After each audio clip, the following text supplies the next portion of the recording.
Hello, Chef Marcus Guiliano here, and I'm your chef on a mission. Today's mission is a follow-up with my chef who's taking me to court. It's actually a hearing. There's a judge and everything, by the way, and it's all done via phone, so I don't really have to waste time going to Albany, which I thought I first had to do that. So it's amazing. So we had our hearing this morning at 8 a.m., and so they get my ex-chef on the phone, I'm on the phone, the judge for the state of New York Department of Labor, and like the moderator or whatever. So she spent about 20 minutes on the phone explaining to my ex-chef, how to get an attorney, how to get legal representation. It is like the most, like, I'm sitting there listening to her go on and on and on, because she didn't have legal representation. I didn't either, because I don't need it. But everything documented. I have legal representation, but I didn't have legal representation on the phone call, because this is a cut and dry thing. I have a list of like 20, 30 things that this guy's done wrong, documented. He signed stuff off.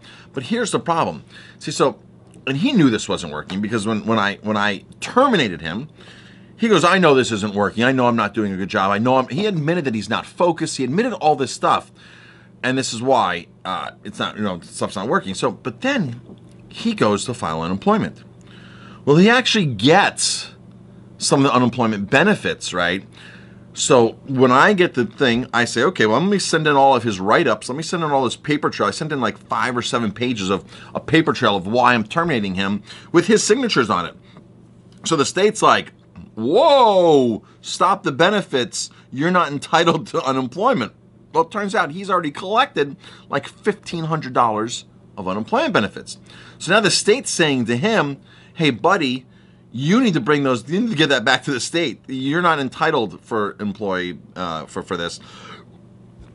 The actual reason the state cited back to me was because he was breaking one of the health regulations. He was smoking within 20 feet of a food service establishment door. See, the law in New York State is the chefs, the kitchen staff, the wait staff, the food service entrance, 20 feet, you can't smoke. Technically, the front door of a restaurant, either it's on a sidewalk, needs to be 20 feet. They don't really enforce that at all, unless the only time that I've known they've enforced it here locally, within half an hour away from us, there was a bar up in Kingston, New York that they kept having fights in.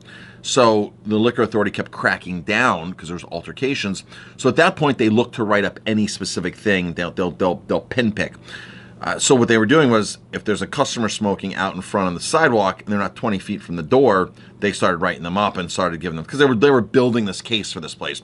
But normally they would not do that with a regular establishment in the state of New York. However, the state of New York is the liquor authority has been known many times to stake out in the back of a restaurant. So they'll sit in the parking lot, public parking lot, I'm not sure what kind of parking lot. They'll sit in the parking lot and watch the staff go outside and start smoking. And if they're not within 20 feet from that door, they get a write-up, and then they got problems. So all my staff here knows, if you want to smoke, you got to go 20 feet out. I don't want anybody to see you. You're around the corner. Nothing can see you.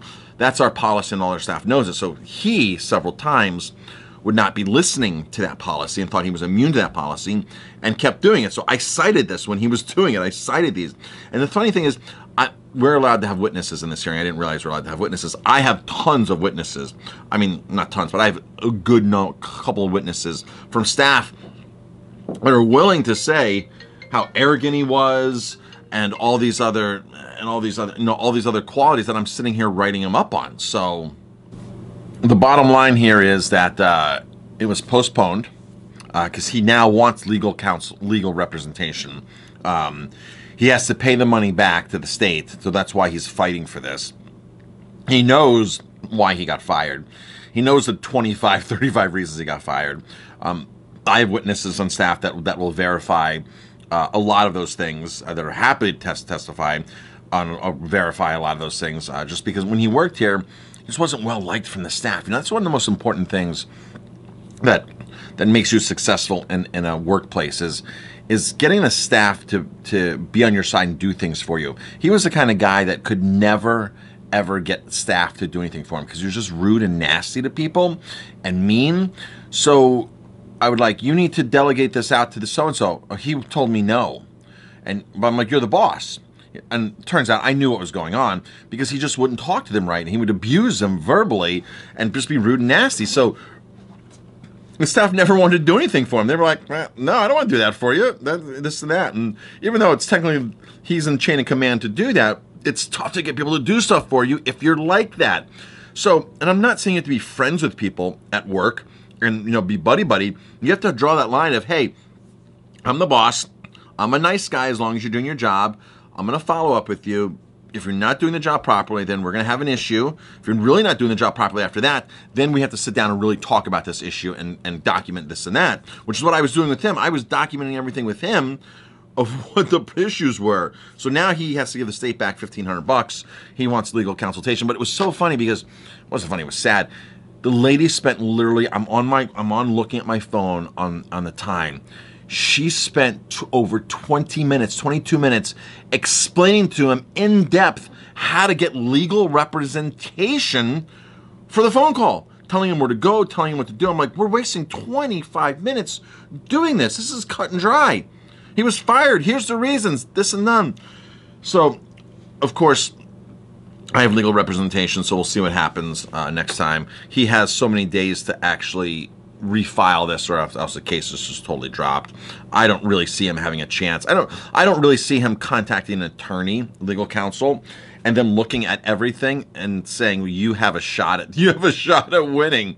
I don't personally see it. Neither does my counsel see it, because my counsel, the person who helps me do this, they've done it for their employees and they've gotten rid of their employees, so they know exactly what to do, and they've done it for other people, and they're like, I really honestly don't see him winning this. So the issue is he has to give a retainer in most cases. So he has to pay $1,500 up front to an attorney, which he doesn't have the $1,500 or $1,000 up front.